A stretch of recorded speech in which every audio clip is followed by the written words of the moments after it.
Welcome back to our channel Helm of Science, the one-stop solution for all your science subjects. Please subscribe our channel and watch our video, comment below and also share with your friends, and please stay with us for more videos like this.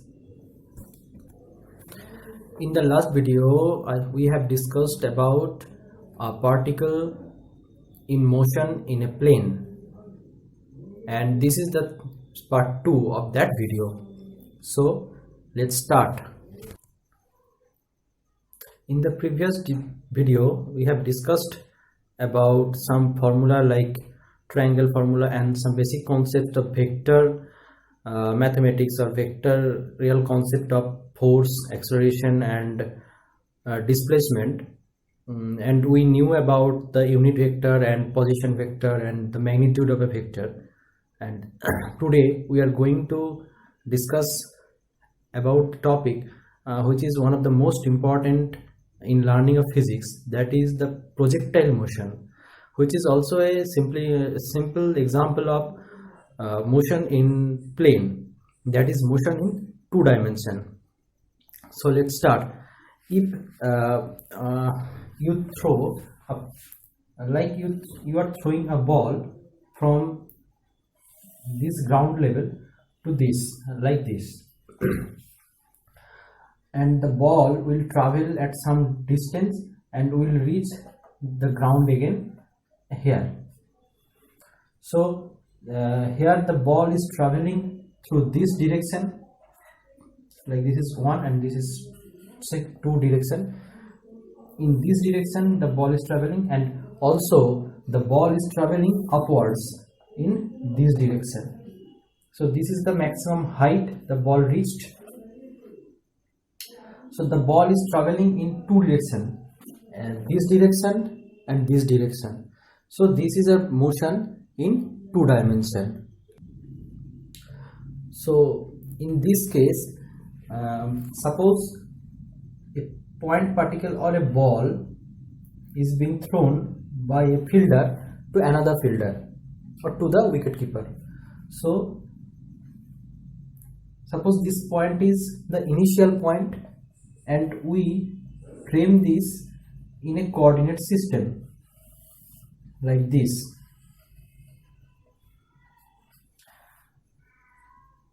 And this is the origin, that is 0 0 position, initial position. This is x direction and this is y direction, and the ball will travel along this direction. Suppose this is the initial direction of the ball, and it makes an angle alpha with horizon. So the ball will attain some distance. This is the top post or the maximum distance, and it will start falling to the ground like this, and it will fall at ground here. So this is our maximum height, and it will take some time to cover this path. So here comes some different types of concepts. What are those? First, the ball is traveling in the x direction as well as in the y direction, that is the unidirectional motion, bidirectional motion. And the gravitational acceleration, that is the gravitational g, is always downwards. So when the ball is traveling downwards or going upward, there always presents g. That means there is a acceleration when the ball going upward or downward. But when the ball is going in horizontal direction, there is no acceleration, because g is only towards the ground. So there is acceleration when the ball is going upward or downward, but there is acceleration. But when the ball is going along the horizontal distance, there is no acceleration. We will discuss it in details. So we can distinguish, or we can make two part of our projectile motion. That is that is the sum of two motions.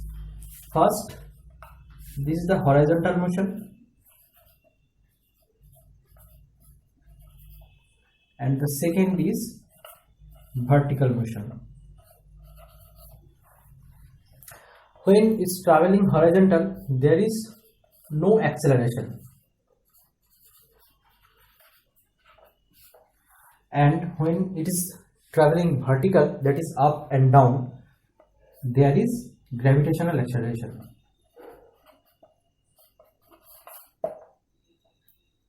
That is small g.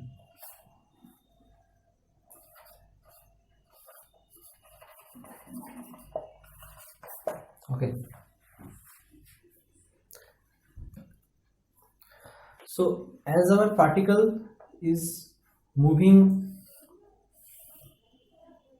like this, suppose this is the initial velocity u, and this is x direction, and this is y direction. This is our initial angle or angle of throwing with horizon, that is alpha. So here comes the two component that of the initial velocity. One is the vertical component and one is the horizontal component. The vertical component is u sin alpha, and the horizontal component is u cos alpha. When we calculate the maximum height, that is the suppose this is our projectile, locus of our projectile. When we calculate the maximum height, the particle will go upward or downward. So here we only consider our y directional component, that is the u sin alpha component. And when we calculate range, that is the total distance traveled by the projectile, then we will consider only the horizontal component. Now this is our basic tree diagram of a projectile motion. This is the initial speed u, total height, maximum height h, and the range, that is the maximum distance traveled by the projectile, is r, and the x component or the horizontal component of the velocity is x cos theta or x cos alpha, and the vertical component is u sin alpha, and here u cos alpha. Now we are going to calculate the maximum height reached or maximum height attained by the particle. Okay.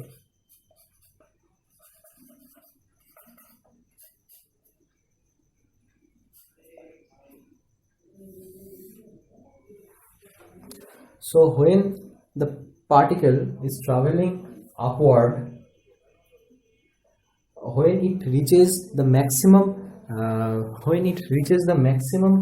distance, the velocity of the particle will be 0. That is, the particle will come at rest. That means the horizontal, that is v is equal to 0, and we will use the formula of rectilinear motion here, that is v is equal to u square plus 2as. I hope you remember this formula.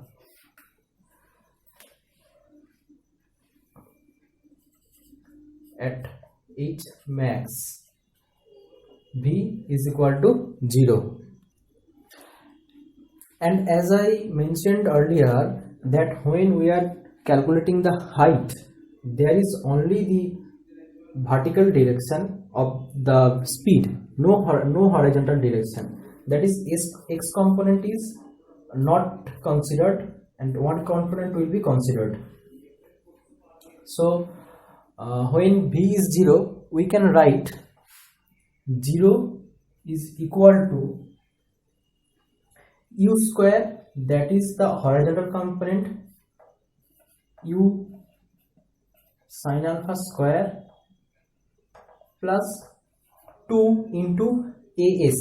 A is the acceleration. Here our acceleration is the gravitational acceleration, that is g, and the gravitational acceleration is always negative, so our sign is negative, and s, that is the maximum height, that is h. Now we will calculate h from this. So 2gh is equal to u square sin square alpha, or h is equal to u square sin square alpha by 2g. So this is our height attained by the particle. Here comes one beautiful conclusion. What is that? That is, the height attained by the particle does not depend on its mass. There is no symbol of mass here. That is, if you throw a 5 kg brick or just 5 gram some little tiny particle with same initial speed u, the two body will attain the same height in same surroundings and all. So this is not mass dependent. Please remember this. Now we will calculate the time taken by the particle to reach maximum distance or to travel the total path. That is the flight, that is known as the flight time. Or total flight time. So first we will going to calculate the time taken by the projectile to reach maximum height h, that is to the top, that is h max, that is the maximum height. Suppose the time taken is t1 to go to the h max, and at h max the velocity is 0. So when the velocity is 0, we will again use the concept or a formula of a rectilinear motion, that is v is equal to u plus at. So here u is, again the particle is going upward, so here again we can write the v0 is equal to u is u sin alpha. We are again considering the vertical component, u sin alpha, and at, the acceleration is gravitational acceleration, which is always negative, and t, that is our time, and this t1 is equal to u sin alpha by g. This is the time taken by the particle to reach maximum height. Now we will calculate the time taken by the particle to cover the total distance or the total flight time, that is the time when the particle again come at rest or come to the ground. Okay, so as the particle is moving from here to here, the horizontal displacement is present, but there is no vertical displacement, right? So vertical displacement is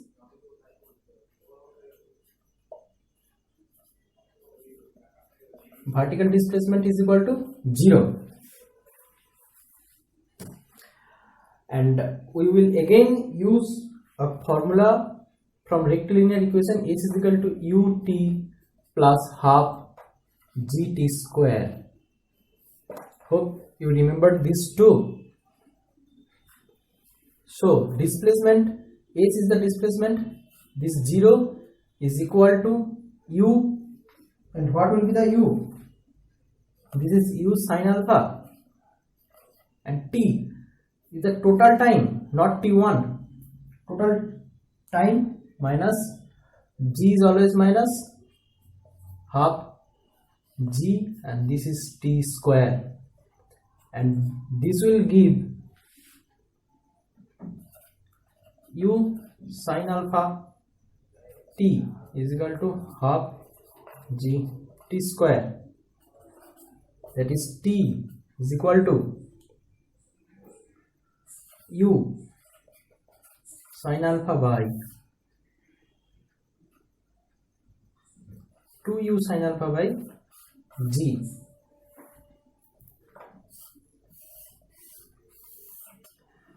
So this is the total time taken by the particle to travel from here to here, or the total flight time, the time for that time when the particle is in air.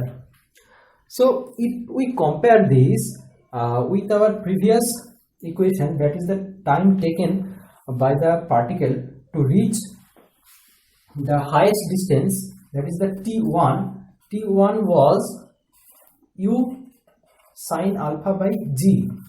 Simply we can write here t is equal to 2t1. What this indicates? This indicates that the time taken by the particle to reach the highest distance is equal to the time taken by the particle to travel to the ground from that top distance, that top height. Okay, that is the t is equal to 2t1. Now we are going to calculate the range, that is the total distance traveled by that particle in this motion. So range,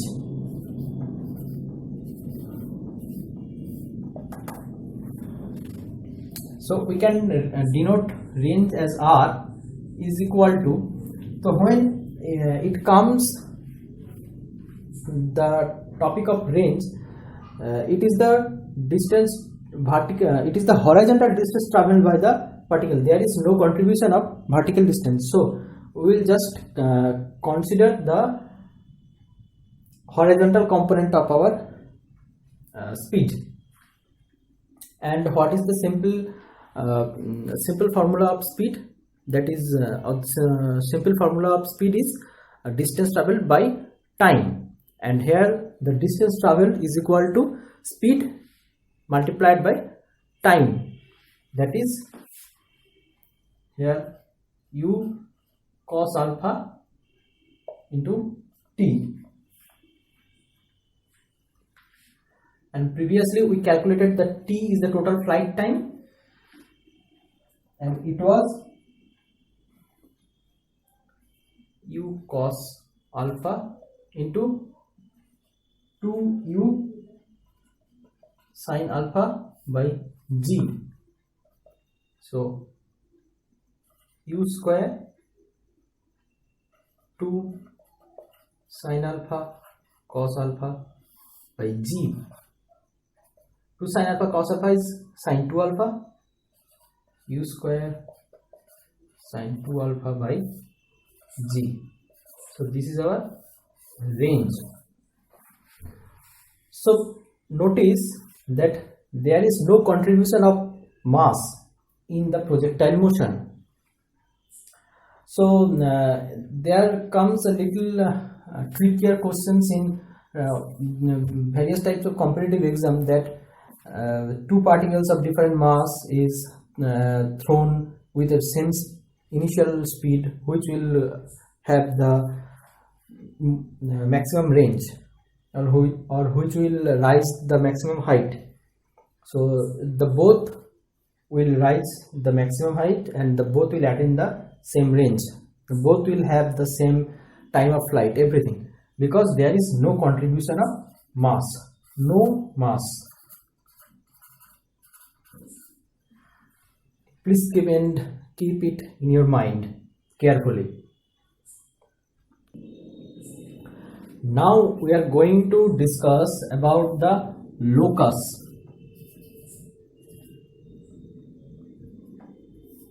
of this projectile. Some could assume that the projectile will be hemispherical, or it could be like this kind of shape, or this could be like this kind of shape, and it could be like this kind of shape, whatever could be. We can assume everything, but we will believe only what math says. So let's start with a simple calculation with interesting mathematics. So the horizontal component was y is equal to, or the horizontal displacement was y is equal to u sine alpha t minus half of gt square. That is again the formula of rectilinear equations, that is s is equal to ut plus half ft square, and the horizontal this is the vertical component, and the horizontal and this has a term acceleration. This is not a constant motion. This term driven by a acceleration, that is the gravitational acceleration, and the horizontal component x is equal to u cos alpha t. This is constant motion. So this is interesting that in a same case, in a same motion, there is a term which have a acceleration, and there is also a term which don't have acceleration, and this was first mentioned or the first observed by the great Galileo. So from this, the time t is equal to what? X by u cos alpha, and we will put this t into this. So x is equal to u cos alpha t is equal to constant.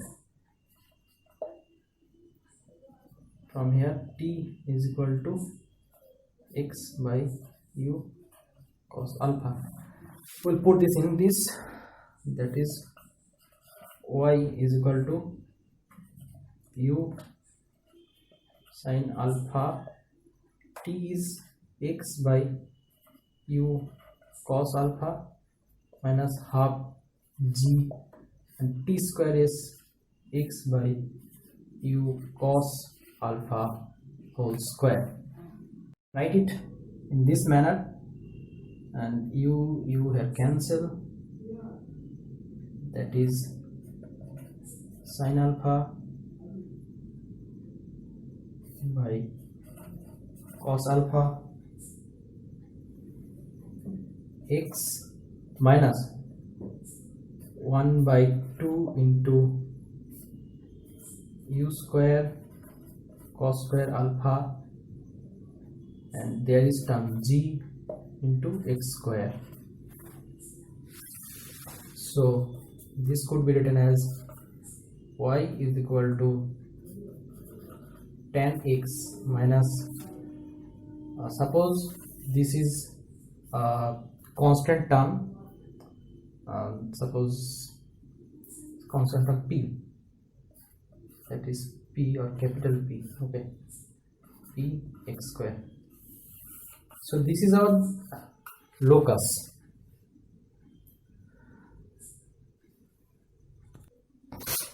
So the final equation of our locus is y is equal to tan alpha x minus half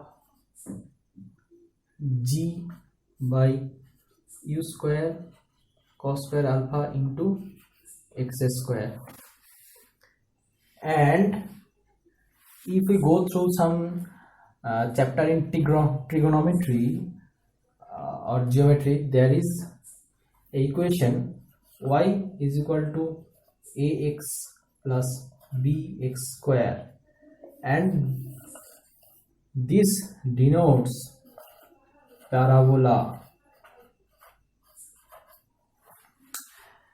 and this equation is also this type ax plus bx type parabola type equation. This is the the locus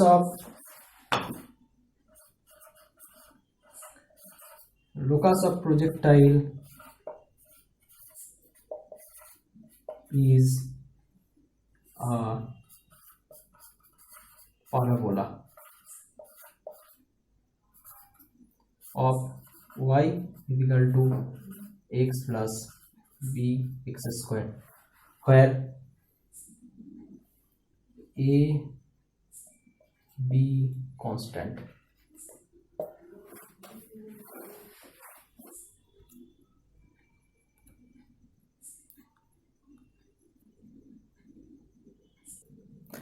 Now let us go through some example which will clear our concept in projectile motion. Suppose a ball is thrown at initial velocity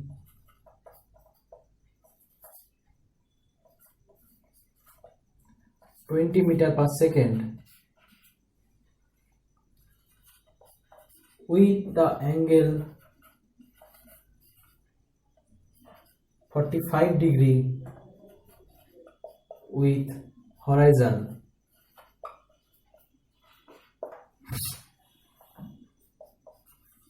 Then calculate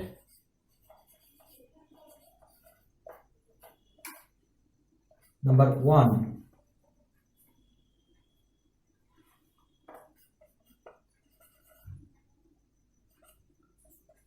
time taken by the ball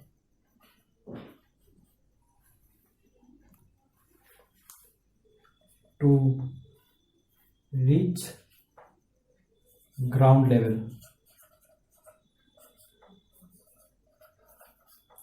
or the initial level.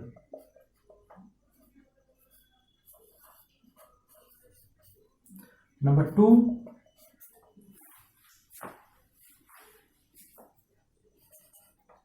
maximum height.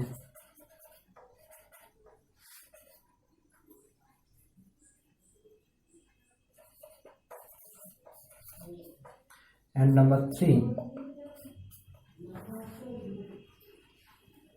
range.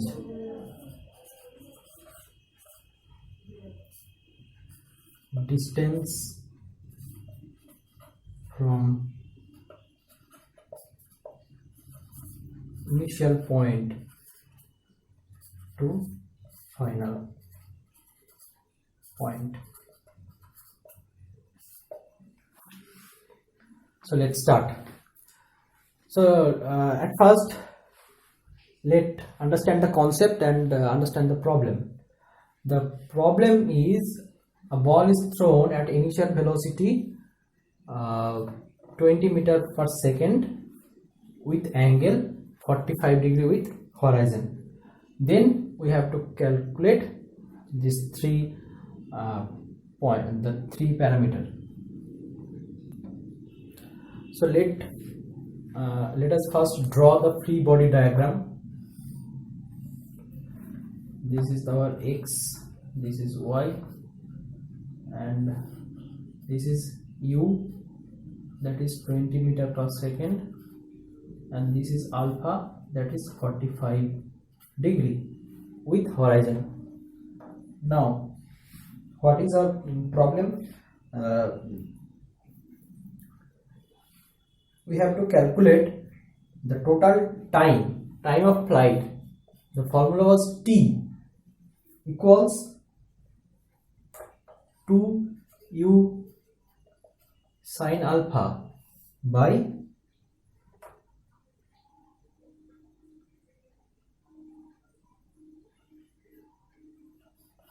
g.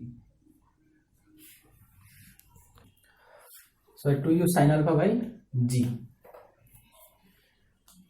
So this is 2 into u, that is 20 and sine alpha is equal to 45 degree, and g is our 9.8 meter per second, that is 240, and this is 9.8 into sine 45 is equal to 1 by root 2, and this will give us around 2.8 second. This is number 1. Number 2, we have to calculate the total height, and height is given by u sine alpha square by 2g,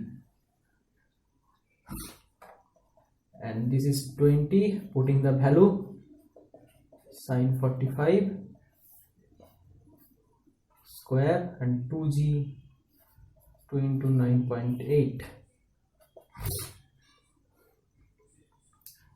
So this is will be 400 divided by 2 into 1 by 2 into 9.8. 400 divided by 4 into 9.8, that is 100 divided by 9.8, and this will around 12.69 meter. This is the height, maximum height. Now we have to calculate range, that is number 3, and range formula is given by u square sine 2 alpha by g, and u square is 20 square into sine 2 alpha means 2 into 45, and g is 9.8, that is 400 into sine 90, 9.8, 400 into sine 90 is 1 by 9.8, and this will give around 40.81 meter. That is this will around, this is r, it will around 40.81 meter. So this is our projectile motion, and this is the two-dimensional motion, a great example of two-dimensional project motion. Now our next topic to discuss is the uniform circular motion. That is, a particle is moving in a circle which is with a uniform speed or a uniform circle, and let this is a circle with radius r, and the particle is moving in the anti-clockwise direction with a linear velocity v, and when we consider a linear velocity, that is, this velocity is along the tangent of the circle at that point, and every point the velocity of the particle will be tangential. Sorry, this is v if the velocity is constant. So this velocity and the radius makes angle 90 degree at the cross section. That is, the radius of a circle and the direction of velocity of that projectile in a circular motion is always 90 degree. Now the acceleration will be v by radius into v, and this is v square by r. These are some simple equations which you have to remember during your exam or physics study. And if we consider the rate of change of displacement,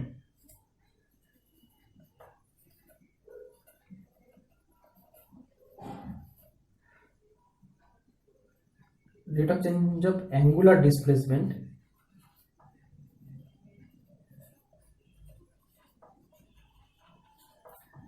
as the particle is moving in a circle, each and every topic will be angular, that is angular displacement, angular velocity, angular acceleration and all. So we are now going to calculate the angular displacement. That is denoted by omega is equal to del theta by del t. Theta is the change in the angle, and v was previously v is equal to delta s by delta t, the rate of change of displacement, and in angular case delta s is equal to radius into change in theta. So putting it in here, v is equal to r delta theta by delta t. V is equal to r delta theta by delta t is equal to omega. V is equal to r omega. This is the relation between angular velocity and angular linear velocity, that is v and r. And the angular acceleration,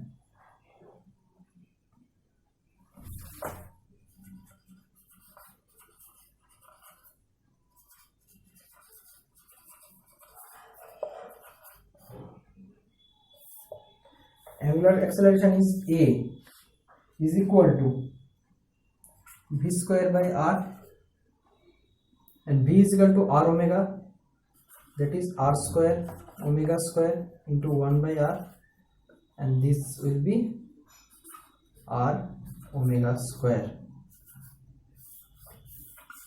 angular acceleration. And this acceleration is always centripetal.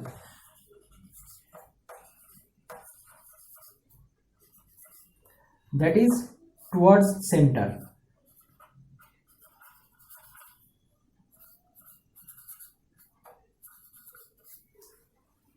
So if this is the velocity v, and this will be the acceleration will be directed in this way.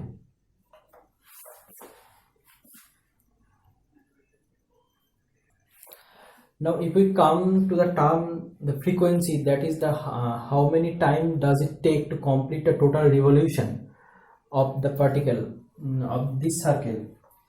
In that case, the total is the total displacement of a circle is its circumference 2 pi r, and its velocity is equal to 2 pi r by t, and 1 upon t is equal to frequency, that is 2 pi r nu.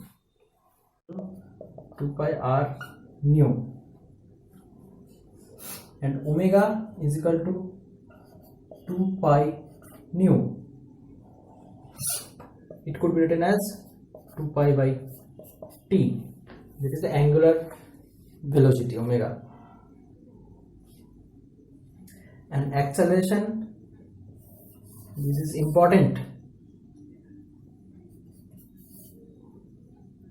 and acceleration in terms of nu is 4 pi square nu square r. So v is equal to 2 pi by rt, and omega is equal to 2 pi by t or 2 pi omega. So this is the linear velocity and this is the angular velocity, and this is v is equal to r omega. Very important, r omega square. Very important concept in physics.